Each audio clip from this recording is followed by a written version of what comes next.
verdad, yo estoy aquí de milagro. No, ya los somos que dos. puedan, los que, obviamente, los que Sí, podamos. mirar a ver cómo Me hacemos. comentas y De una. hacemos. A Claro, ver. sí. Y también voy a hablar con ¿Y la... usted habló con Luz? voy a hablar con ella también, a ver qué se puede hacer y coordinar entre todos y mirar cómo... Listo, cómo podemos entonces, muchachos, primera clase, panorama del apóstol Pablo, vida, eventos, cronología y escritos. Me pregunta, Sí. usted comparte diapositivas, ¿no? Esas yo creo que no es mejor que le tomen foto, Listo. porque en esa está todo el paquete completo de todas las clases en una sola diapositiva, o sea, está... es no, como pero que pues, al final usted lo comparte, tampoco. de pronto puede hacerlo, vamos a negociarlo. Bueno. Vamos a negociar. Entonces, vamos a ver qué vida, eventos, cronología y sus escritos. Entonces, yo quiero que presten aquí mucha atención. La vida del apóstol Pablo es, sinceramente, uno de los objetos de estudio del cristianismo más complejos y más importantes. ¿Por qué? Porque Pablo es un personaje que dicen los autores incluso que es tan inspirador que solamente es superado por la misma presencia de Jesús en los evangelios. O sea, es como que Pablo y Jesús, Sí, Jesús. literal, y como que solo lo supera Jesús en importancia, pero de resto la importancia del apóstol Pablo en el Nuevo Testamento es magistral. El Nuevo Testamento, ¿cuántos libros tiene? Tiene 27, y lo curioso es que de esos 27, 13 están atribuidos a Pablo. Entonces imagínense, estamos hablando casi la mitad de todo el Nuevo Testamento para este personaje llamado Saulo de Tarso, que luego va a ser Pablo. Entonces esto ya de entrada nos da como que, uy, este hombre hay que examinarlo, hay que entender quién fue. Y entonces eso es lo que básicamente trata este curso. Vamos a ver sobre la vida de Pablo, vamos a ver sobre sus viajes misioneros, vamos a ver sobre lo que él escribió, las cartas, las ocasiones de las cartas y todo esto. Entonces, muy importante tener a Pablo presente en la vida cristiana. Entonces, vamos a estar trabajando un libro de introducción al Nuevo Testamento de un escritor que se llama Mark Powell. También se los voy a enviar ahí para que ustedes lo vean, como la caratulita, está también en biblioteca. Es un libro naranjadito muy fascinante. Así, para mí es de las mejores introducciones al Nuevo Testamento que yo he visto, y ahí tienen todos los libros del Nuevo Testamento explicados, desde lo geográfico, lo histórico y también lo teológico. Entonces es fascinante y es muy fácil de entender. Powell escribe de una manera supremamente clara. Entonces, acá yo quiero que alguien me lea ese párrafo que tienen allá. Jesucristo bendito. ¿Quién lo alcanza a leer? Vamos a ver yo. En otras ocasiones parece que Pablo es una montaña de contradicciones. Puede parecer un defensor de los derechos de las mujeres en una ocasión y proponente del machismo en otra. En cierto punto parece que cuestiona la validez de todas las figuras humanas de autoridad, pero en otra parte insta a sus lectores a mostrar respeto a los que están sobre ellos en el Señor, e incluso que estén sujetos a los gobernantes políticos paganos, porque todas las autoridades han sido instituidas por Dios. Insiste en que el evangelio que proclama le fue revelado directamente por Jesucristo, sin consultar a nadie más. Pero también escribe lo esencial de ese evangelio como una tradición que otros le transmitieron a él.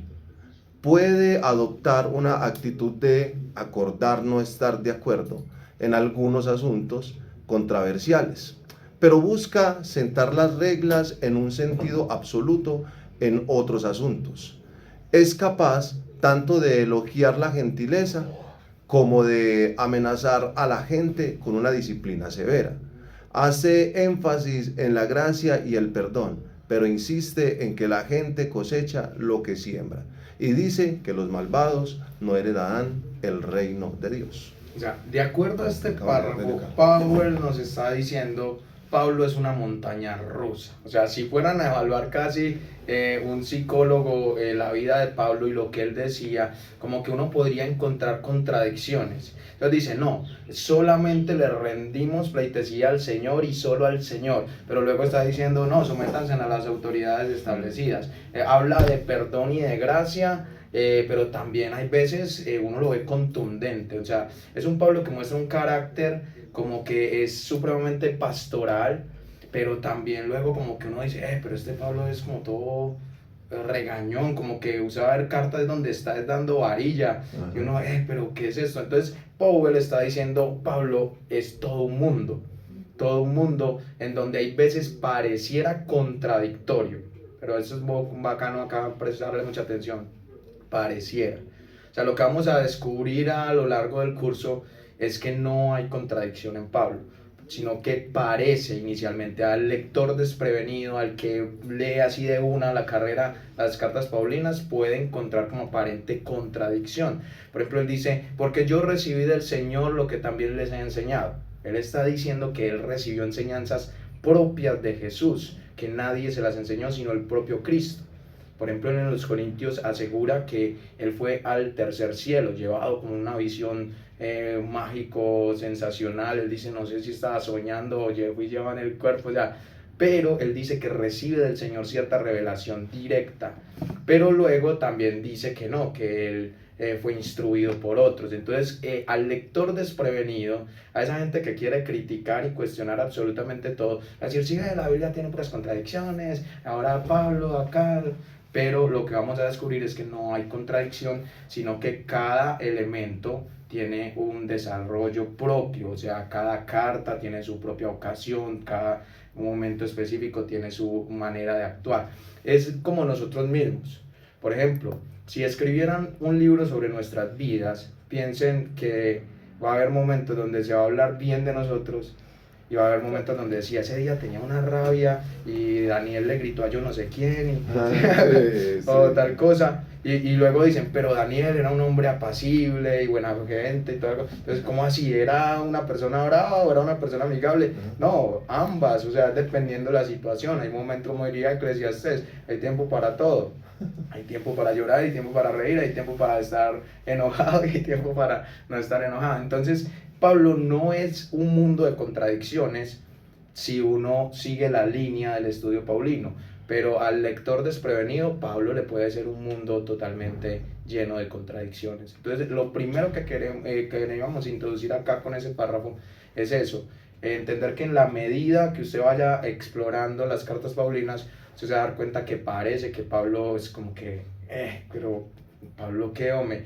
Entonces, gracia, pero también hay que cumplir la ley, pero entonces ¿qué? ¿Todo es gracia o todo es ley? ¿Cómo sincretizamos, cómo juntamos esas dos cosas realmente? No hay que hacer nada porque todo es por gracia, pero ojo, hay que vivir en el Espíritu. Entonces, ¿sí van a entender? Es como que uno dice, Pablo, como que qué hombre. Le damos este otro. Bueno, alguien más que se me... sí, estaba grande. El punto no es que esas tendencias no se puedan reconciliar, sino que si no se reconocen, nuestra comprensión de Pablo puede ser unilateral o incompleta. Hay más de Pablo de lo que uno cree. La profundidad y la complejidad de su vida y pensamiento es lo que lo hace una de las figuras más fascinantes de la historia humana, y después del mismo Jesús, la figura más importante de la historia del cristianismo.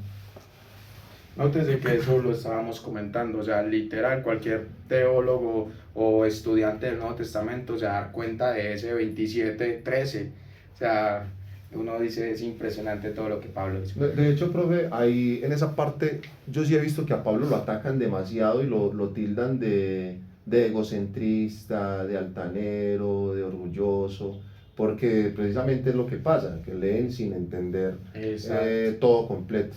Sí, porque hay momentos donde parece como mera falsa humildad Pablo, como yo, el abortivo, el más pequeño entre todos los apóstoles, pero hice todo esto. Exacto. No, de hecho yo puedo estar ahí como en esos... A mí de esta manera me gusta esta clase porque yo tengo mi cosita con Pablo, porque yo siento que el hombre, obviamente debe ser mi desconocimiento, yo lo digo así, pero a veces yo leo a Pablo y me da rabia. como en la forma que él usa como cosas del Antiguo Testamento, y yo creo que lo interpreto así, como que lo usa el pedacito que le sirve y no menciona la otra parte, como nada más para acomodar su... La conveniencia. como eso, esa es mi impresión. Sí, sí. Entonces No, es lo que yo y eso quiero... es muy valioso porque es que curiosamente la exégesis moderna, todo el mundo dice, la interpretación alegórica es, mejor dicho, diabólica, eso es la peor de las exégesis, por culpa de la alegoría hay tanto loco creando iglesia, la alegoría es lo peor, la alegoría es lo peor, pero lo curioso es que Pablo utiliza alegoría y él claramente lo dice, él dice que, por ejemplo, él no dice, ¿ustedes saben cuál es la diferencia entre alegoría y metáfora? No, La no, metáfora es, por así decirlo, yo soy así de flaco como este marcador. Esto sería una metáfora, yo estoy haciéndome como una comparación, tomando un ejemplo de algo que existe. Sí. Mientras que la alegoría no dice que es como, sino que dice esto es. Entonces él no va a decir que Cristo, él no va a decir que Cristo es como la piedra. ¿El que va a decir? Cristo es la piedra. Y entonces ahí es lo que es el peligro de la interpretación alegórica. Entonces, es que el jardín del Edén, el árbol es Cristo. Okay. Y entonces uno está, eso es alegoría. La escritura no dice que el árbol es Cristo. Pero usted va a ver esos intérpretes que dicen, el tabernáculo, esto es tal cosa. Ah, ok. ¿Sí me hago entender? Sí. Entonces, la alegoría es eso. Por ejemplo, Orígenes de Alejandría, el máximo exponente de la alegoría bíblica, padre de la iglesia, él llevó la alegoría al máximo nivel, porque él decía que no podían entender la Biblia de manera literal como está ahí, sino que la Biblia siempre tenía un mensaje oculto, espiritual, que solo se podía entender a través de la alegoría. Entonces él decía que todo eso era alegórico. Entonces decía que si Abraham, por ejemplo, esta es una alegoría de Pablo también. Él dice, Abraham tuvo 2 esposas. Entonces tiene a Sara, y la otra no era tan esposa, pero terminó ahí teniendo hijo, que es ¿quién? ¿Cómo es Agar? Agar. No sé. Agar, la esclava. Y entonces uno dice, bueno, y él va a decir, así mismo son 2 pueblos, hay gentiles y hay judíos. Y él empieza a hacer este juego de alegorías que, ojo, en Pablo son totalmente lícitas. ¿Por qué? Porque nosotros entendemos que lo que está en la Biblia es palabra de Dios. Así O sea, es. si él lo usó, eso es palabra de Dios.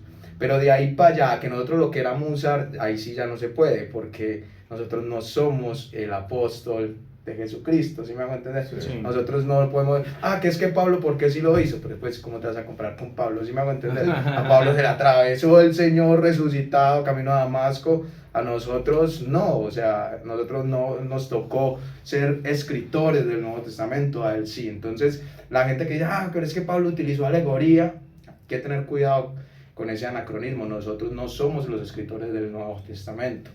Entonces la gente dice, yo quiero hacer interpretación alegórica como Pablo.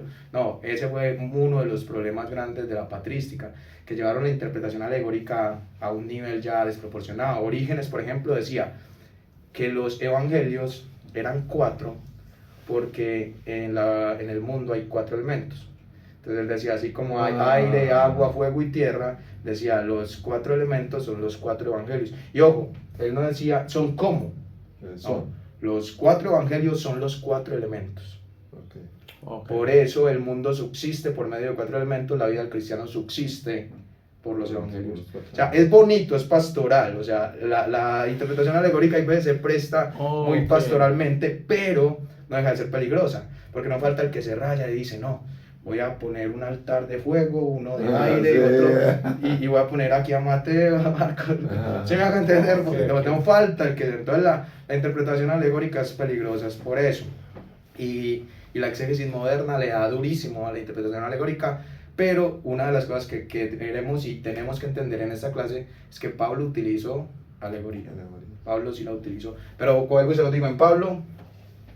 Es Pablo. Tiene todo el derecho, sí. Sí, Pero sí he escuchado últimamente lo que dice Ronald, o sea, por ejemplo, gente que dice, yo soy de Jesucristo, no de Pablo, o sea, como peleando con Pablo, o sea, porque yo igual, yo leo y yo digo, pues esa es la palabra de Dios, así me choque, lo que sea, es la palabra de Dios, pero hay gente que está como peleada con Pablo ahorita, hay como una moda de eso, no sé. No, y yo diría que más que peleados, hay gente que antes parece ser más paulina que cristiana. Ok, ok. Y ojo con esto que les voy a decir acá. Jamás, jamás, jamás podemos separar la realidad de que es Pablo explorando toda la cristología. O sea, es Pablo con los lentes de Cristo. El problema de nosotros es que queremos leer antes al revés. Los evangelios a los ojos de Pablo. No, hay que leer a Pablo a la luz de los evangelios. ¿A qué me refiero? Es más importante, obviamente, las palabras de Jesús que lo que Pablo está diciendo. Entonces, si en algún momento parece una contradicción la enseñanza de Jesús con la enseñanza de Pablo, ¿qué tiene que hacer uno? Entender que estoy malinterpretando a Pablo. Porque Pablo nunca va a ir en contra de Jesús. Que de hecho hay gente que dice que a veces lo de Pablo contradice como enseñanzas que daban como los discípulos. He escuchado como esa idea, pero no tengo un ejemplo pues ni nada. Exacto, Pero sí he escuchado eso. por ejemplo, el tema, usted va a notar temas álgidos en las iglesias hoy. El tema de si la mujer puede o no puede ejercer el ministerio. ¿Eso de dónde sale? No sale sino de la literatura paulina. No hay otro argumento bíblico sino solo literatura paulina. Ajá. Por ejemplo, Pablo a Timoteo. Pablo a Timoteo habla sobre las mujeres. Pablo en Corintios habla sobre las mujeres. Pablo en Efesios habla contra las mujeres. Y Pablo a Tito en Creta habla contra las mujeres. Lo curioso es que esto es Creta, esto obviamente es Éfeso, pero lo curioso es que Timoteo es pastor en Éfeso y los Corintios. Literal, estamos hablando de que el tema de la mujer estaba metido en 3 contextos geográficos no más. Y la gente hizo toda una reflexión teológica en base a estos elementos para decir la mujer calla en la iglesia, la mujer no puede, la mujer tal cosa. Sacan es de la literatura paulina. Ahora bien, yo acá no les voy a decir si está bien o no, yo respeto sus corrientes teológicas, pero los invito a reflexionar en que es esto versus, vamos acá para que quede en la pantalla, iba a hacerlo por allá, versus el resto de la escritura. Sí, donde hay mujeres. ¿Qué actitud tiene Jesús con las mujeres? Esto es muy interesante, porque bueno, podríamos citar el Antiguo Testamento y mirar que hubo profetisas como Débora, hubo mujeres extraordinarias como Ruth, como Esther. Que tiene su propio libro y todo. Es interesante que los evangelios den tanta prominencia a las mujeres. En las genealogías, miren Mateo capítulo 1, la genealogía rabínica no contaban las mujeres y la genealogía de Jesús meten mujeres. Eso no es así porque sí, o sea, hay un propósito del escritor meter mujeres. Porque las testigos de la resurrección son mujeres. Porque los hombres no les creen y el texto quiere dejar tan marcado eso. O sea, el papel de la mujer en la revelación es bien interesante. Y ya en la patrística, eso es un dato extrabíblico, pero yo los comparto. En la patrística, María Magdalena era conocida como apóstol apostolorum, la apóstol de los apóstoles. Esto es bien interesante. Entonces tenemos que sopesar. Yo los invito no a que dejen sus pensamientos o que vayan allá a pelear con el pastor y las corrientes teológicas, pero sopesen la evidencia y digan, quizás estamos malinterpretando a Pablo. Es que eso acabo de pensar. ¿Se acuerdan lo que les dije? Que si teníamos la enseñanza de Jesús y la de Pablo, Pablo nunca hay que leerlo como voy a interpretar a Jesús con los lentes de Pablo. No, voy a interpretar a Pablo con los lentes de Jesús. Siempre Jesús es la clave. Es que nosotros no somos paulinos, nosotros somos cristianos. Y Pablo era completamente cristiano. Entonces, algunos sugieren que lo que está pasando en Corinto, en Éfeso y en Creta son cosas particulares de problemas que habían allá femeninos. Entonces, ¿qué estaba pasando en Éfeso? Diana de los Efesios, un culto femenino radical de adoración femenina. Y esa influencia griega en Corinto también, desórdenes, inmoralidades femeninas, prostitución sagrada, un poco de cosas en donde entonces, bueno, acá las mujeres son así, entonces acá hay que apretarles. Entonces todas las mujeres acá se visten de manera indecorosa, a ustedes les llamo que vistan con decoro, pudor y modestia. ¿Sí me van a entender? Cosas muy ocasionales, pero hay gente que vuelve todo esto una doctrina fundamental y dice esto no se puede, esto sí se puede. Hay que tener cuidado, hay que tener cuidado. No estoy diciendo hoy respetando a ciertas denominaciones, pero hay que tener cuidado. O sea, es como que ustedes aprendan a ser críticos y a leer el texto y dejar que el mismo texto les hable. Entonces, no tragar entero. Entonces, esas son cosas que uno tiene que tener en cuenta sobre Pablo. Ahora, aspectos espirituales y personales de Pablo. La Biblia nos muestra, le pueden tomar foto y vuelven y se voltean aquí. De hecho, profe, me va a regalar la diapositiva anterior que no le tomé fotito. Sí. Algo. Traque, listo. Epa. No, esta clase porque es tan cortica, viendo que es tan maravillosa. Sí. Igual nos podemos quedar hasta que venga el otro profesor a sacarnos, ¿no?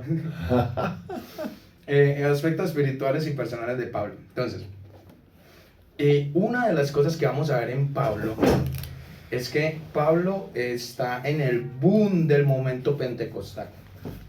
O sea, estamos hablando del siglo I, un mover del espíritu impresionante, milagros, señales y prodigios, dones espirituales, y Pablo precisamente es el que nos va a hablar de esos dones espirituales.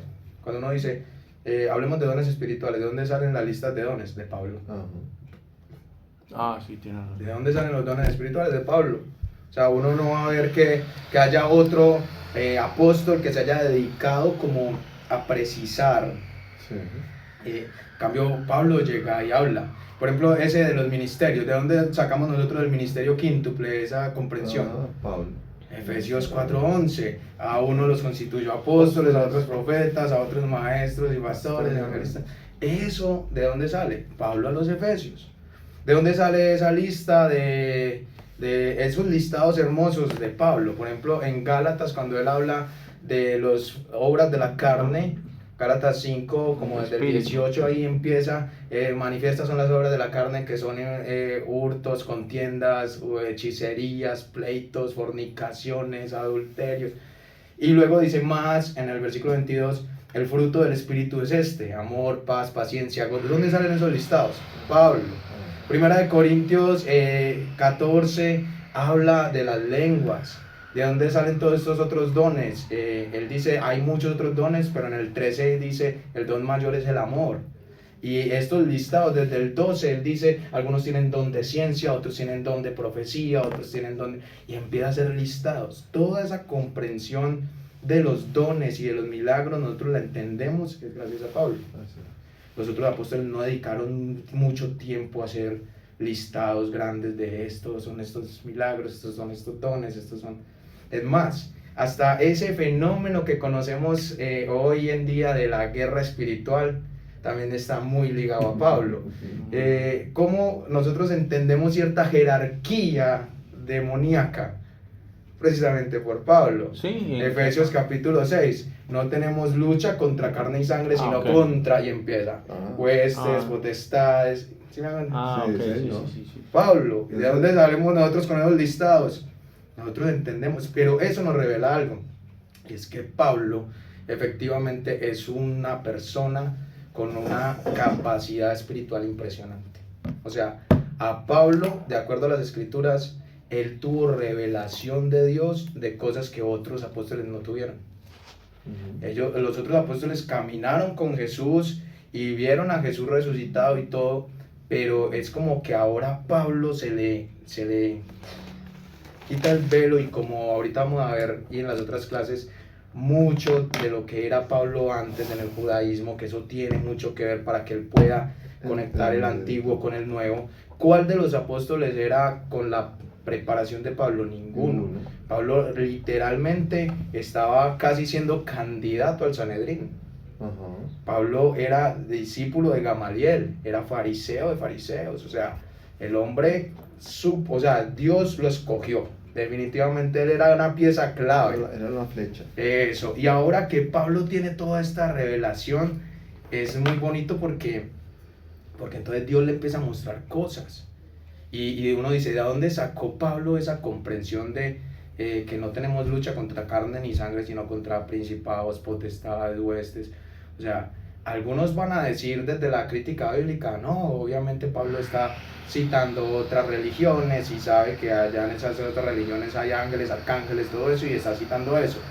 Pero hay otros autores que sugieren, no, él está hablando de que ese testimonio lo recibió del Señor. Y él está hablando de que esas visiones sobrenaturales, como ser llevado al tercer cielo, las recibió del Señor. Y él cree profundamente, él no titubea si hay dones o no hay dones. Él dice, hay claramente dones y los enseña en la iglesia. Hay claramente ministerios, hay claramente... Eso es listado, o sea, Pablo es muy interesante. Y ahora, el chicharrón del don de lenguas. ¿Existe, no existe? ¿Cesó, no cesó? ¿Está vigente, no está vigente? Pues por lo menos desde la literatura paulina, nosotros sabemos que eso hizo parte y que puede que haga parte porque no hay ninguna escritura que diga que es eso. O sea, encuentre una escritura que diga que es eso. Que diga así explícitamente. Y las lenguas, después de cierto tiempo, no van a existir. Uh-huh. Solamente hay uno, y está hablando Pablo una hipérbole. Y es Primera de Corintios capítulo 13. Porque él dice, todos los dones cesarán, pero el amor es el que permanece, ¿cierto? Entonces, pero es porque él está diciendo, a todo lo otro no queda nada. Cuando nos muramos no nos vamos a llevar nada de eso. Lo último va a ser relación de amor con Dios. Entonces, los dones están a servicio de la iglesia. Pero entonces, Pablo, en la literatura paulina hay que entender, Pablo claramente se identifica con el don de lenguas. Los invito a que lean Corintios 13 y él va a decir, y todo el 14 es el de las lenguas. Él va a decir, yo hablo en lenguas más que todos ustedes. Sí. Y si quisiera que todos hablaran en lenguas. O sea, es curioso. Entonces, ojo con las lenguas de Pablo. Las lenguas de Pablo sí son lenguas espirituales. Hay gente que las quiere comparar con las de Hechos. En las de Hechos son idiomas. En las del Pentecostés son idiomas. Pero las de Pablo dice claramente, yo puedo hablar los misterios. Yo puedo tener un lenguaje diferente. En las de Pablo, él sí no está hablando de un idioma humano. Él sí está hablando de unas lenguas sobrenaturales. En Pablo, ojo, en Hechos, en Lucas, en el día de Pentecostés, el contexto nos deja ver que eran idiomas. Entonces dicen, y todos comenzaron a hablar nuevas lenguas, y la gente que venía de Asia, de otras partes, al día de Pentecostés, todos les entendían en su propio idioma. El mismo texto está diciendo que esas eran idiomas. Pero las de Pablo dice claramente, puedo hablar en todas las lenguas humanas y angelicales, y ahí ya nos tira un problemón. Grandísimo. Ya al mencionar angelicales uno dice, bueno, ¿y cuál es la lengua de los ángeles? Aquí ya tengo el problemota. Entonces, lo que sabemos, la pregunta que nos tenemos que hacer es si nos gusta o no nos gusta, si estamos de acuerdo o no estamos de acuerdo. Esa no es la pregunta. Lo que tenemos que hacer es objetivos y decir, para Pablo es una realidad.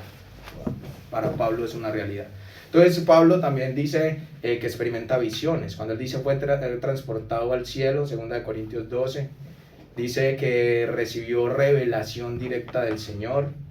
Y también porque él deja claro que es un hombre que oraba con frecuencia. Él todo el tiempo estaba orando y teniendo ese anhelo profundo de alabar, del gozo. O sea, Pablo es un hombre con una vida devocional profunda. Eso está totalmente claro en Pablo. Ahora, miremos alguna dimensión emocional y relacional. Un hombre de carácter. Pablo se puede ver a través de las escrituras que es un hombre de carácter. Powell nos va a ilustrar mucho de eso. Dice, también era un hombre abierto a la emoción y a los sentimientos intensos. Entonces, él relata, sin avergonzarse, las veces que estuvo a punto de llorar. Él habla abiertamente de su afecto profundo hacia las personas que amaba. Y por supuesto, también podía ser provocado a ira. Y es curioso que Pablo nos insta a que hay veces uno se va a enojar, pero que no se puede dejar llevar de esas emociones. Pero él es un hombre emocional, un hombre que si hay que llorar, llora, que si hay que reír, se ríe. Se puede ver una humanidad muy palpable en Pablo, no es como que el hecho de ser espiritual lo aísla de la realidad humana, no, Pablo es totalmente muy de la gente, del caminar, de la pie, del día a día. Entonces, en sus cartas se tratan asuntos cotidianos y prácticos de manera realista y con sentido común. Por ejemplo, miren esto tan interesante. Él ofrece consejos a los cónyuges, exhortándolos a no privarse mutuamente del derecho conyugal, sino a entregarse en el uno al otro de común acuerdo cuando fuera necesario en relación o relacionado con las relaciones sexuales. Ahí tienen la cita en 1 Corintios 7, 3 al 5. Esto es bien curioso, porque vuelvo y lo digo, o sea, es un hombre que puede estar en el tercer cielo, o sea, fue llevado, tiene revelaciones, habla en lenguas, hace milagros, supremamente fuego, y también es supremamente humano, y entiende las realidades del cuerpo. Y a los casados les dice ahí, ustedes no se rehúsen el uno al otro. Entonces habrá movimientos ya todos fanáticos que van a coger eso para casi abusar sexualmente de la esposa. Eso tampoco es así. Eso tampoco es así. Porque hay hombres ya maltratadores, usted tiene que cumplir con su deber, y se vuelve casi un abuso, ¿no? Sí. Pero Pablo sí está diciendo, hey, recuerden que ustedes son esposos, que son una sola carne, que tienen que alimentar su vida matrimonial. Entonces es muy bonito como Pablo, a pesar de ser tan espiritual y ultrapoderoso, también es de las realidades sociales tan de a pie. O sea, cómo Pablo va a terminar hablando consejos sexuales a una... Es sorprendente. O sea, es sorprendente. Pablo es maravilloso. No, esta clase, ¿por qué? Yo quiero que leamos el texto bíblico para que conozcamos más desde su propia... como desde su propia boca. Y lo que acá ahora Lucas a través de Hechos está contando de Pablo. Bueno, ¿se acuerda que les mencionaba que de las 27:13 son de Pablo? Sí. De acuerdo a la tradición.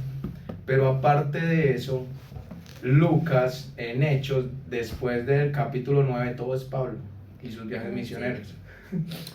Sí. Entonces sí nota que aún la obra lucana hace un énfasis fuerte en Pablo. Es muy curioso eso. Entonces miremos acá Hechos 21 al 37. Dice, cuando estaban para meter a Pablo en el cuartel, dijo al comandante, ¿puedo decirte algo? Y él dijo, ¿sabes griego? Entonces tú no eres el egipcio que hace tiempo levantó una revuelta y sacó los 4,000 hombres de los asesinos al desierto. Pablo respondió, yo soy judío de Tarso de Cilicia, ciudadano de una ciudad no sin importancia. Te suplico que me permitas hablar al pueblo. Cuando el comandante le concedió el permiso, Pablo, de pie sobre las gradas, hizo señal al pueblo con su mano, y cuando hubo gran silencio les habló en el idioma hebreo diciendo, antes de que diga lo que Pablo dijo, presten atención, a mí me gusta ponerles en colorcitos para que ustedes vean cosas muy claras. Sí. Pablo le dice, ¿puedo decirte algo? Y él queda sorprendido, ¿usted sabe hablar griego? O sea, se lo dijo en griego esa parte. Y entonces luego le dice, yo soy judío de Tarso de Cilicia, ciudadano de una ciudad no sin importancia. Ya él está diciéndole cosas muy importantes. O sea, es como que yo llegué acá y empecé a hablar en inglés. Y ustedes me dicen, uy, ¿usted sabe hablar inglés? Y si yo les diga, sí, es que yo nací en California. Ya yo estoy revelando cosas de mi educación, de mi preparación, ¿sí me hago entender?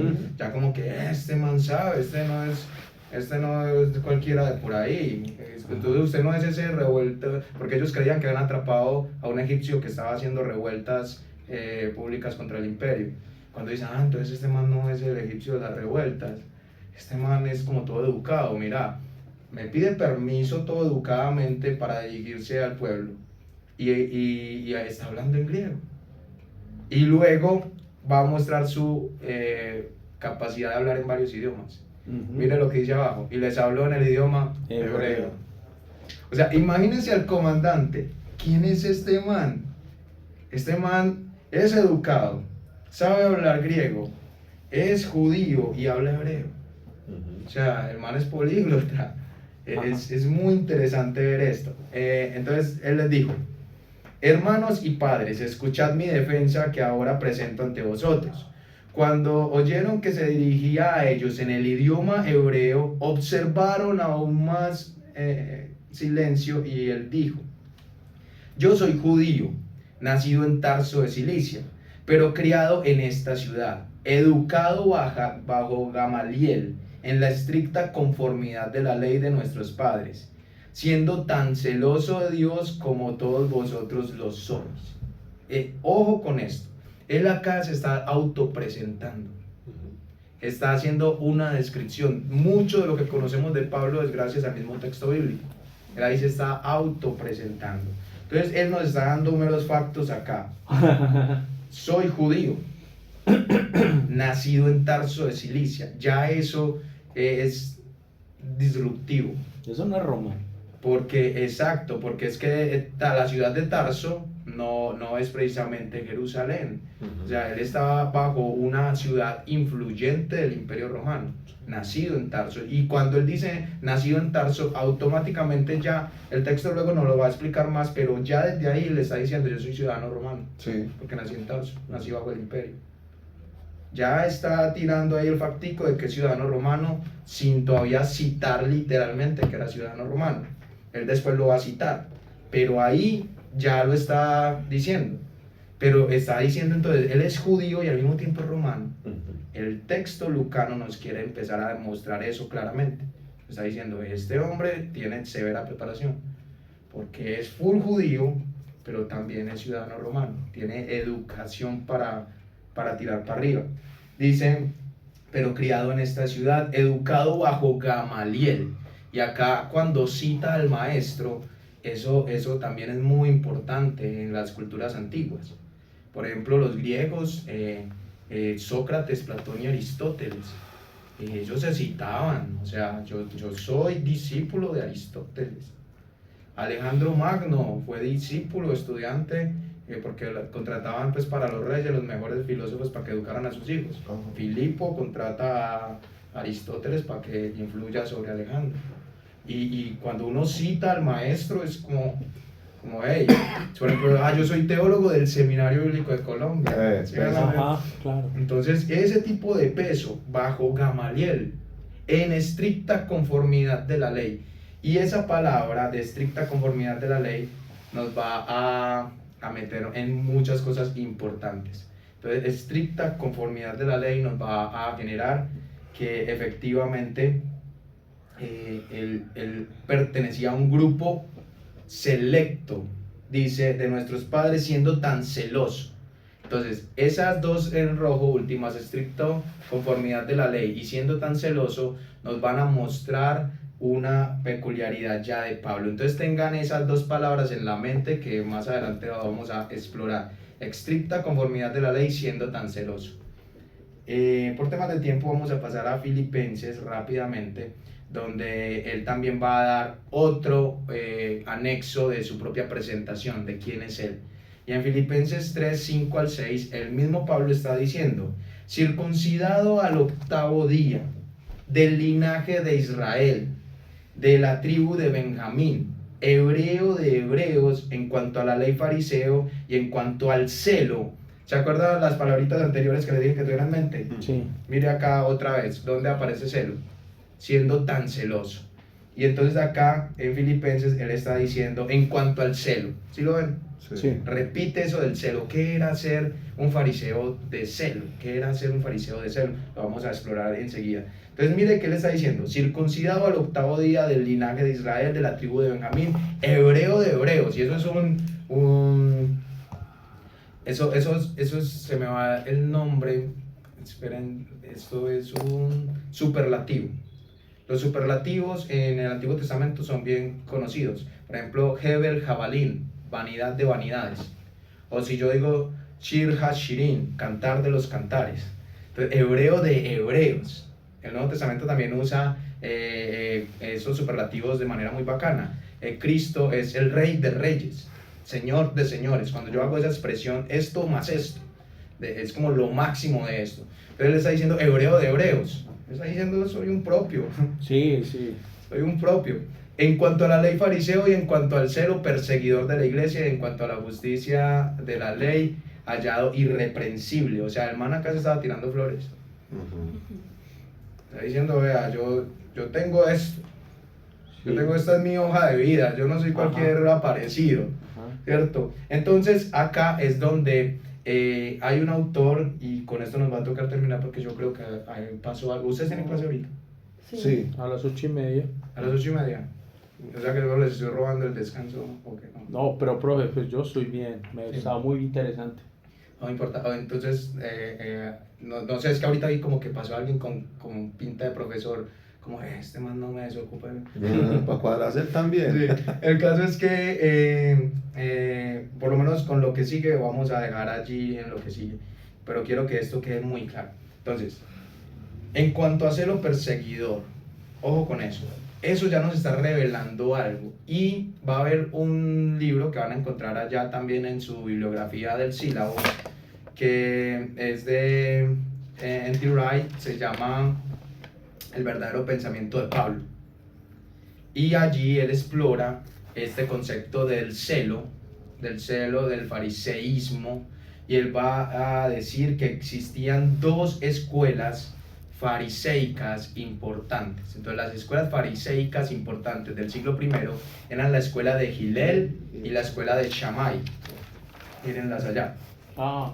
Escuela de Hillel y escuela de Shammai. Entonces, la escuela de Hillel era una postura más flexible, compasiva en temas religiosos. Tendencia a interpretar la ley de manera menos estricta, era más suavecito. Y considerado poco severo y abierto a los gentiles.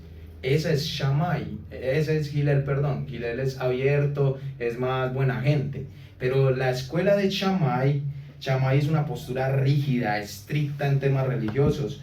Es un cumplimiento estricto de la ley y de las tradiciones. Y es considerado, mejor dicho, que los gentiles ahí no pueden arrimar a nada. Nosotros somos el pueblo de Dios y ustedes son un poco de paganos. O sea, era estricto, mientras que Hillel era abierto. Entonces, en términos así bien suavecitos, es como los de Hillel eran los buena gentes y los de Shammai eran como esos religiosos malucos, para que me entiendan más o menos el contexto así a lo paisa.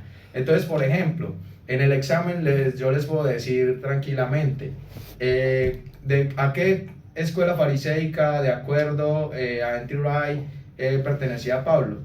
Y ustedes van a decir, Pablo, de acuerdo a esto, pertenece a Shammai. ¿Por qué? Porque él está diciendo en cuanto a la ley, celoso, estricto, hebreo de hebreos, irreprensible, perseguidor de la iglesia. O sea, todas las características de Shammai, de un shamaíta, de un fariseo así.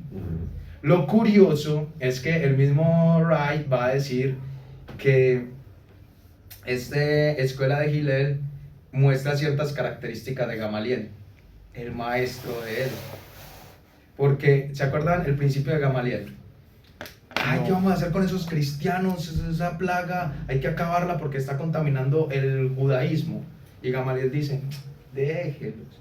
Si eso es de Dios, eso pelecha. Y si no es de Dios, eso se acaba solito.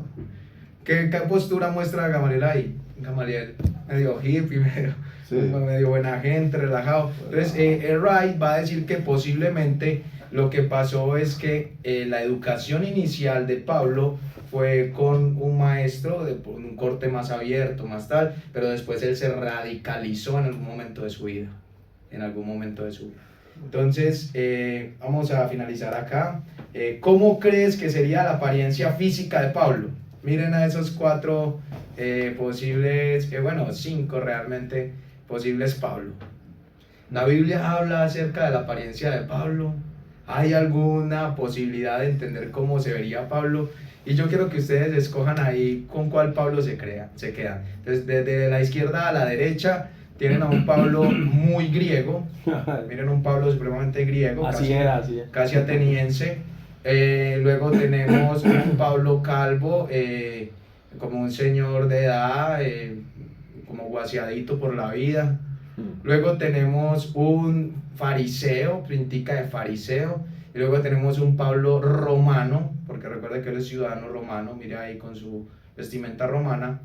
Y luego tenemos a uno que la IA creó como igualito al anterior, pero todo bajito, como medio...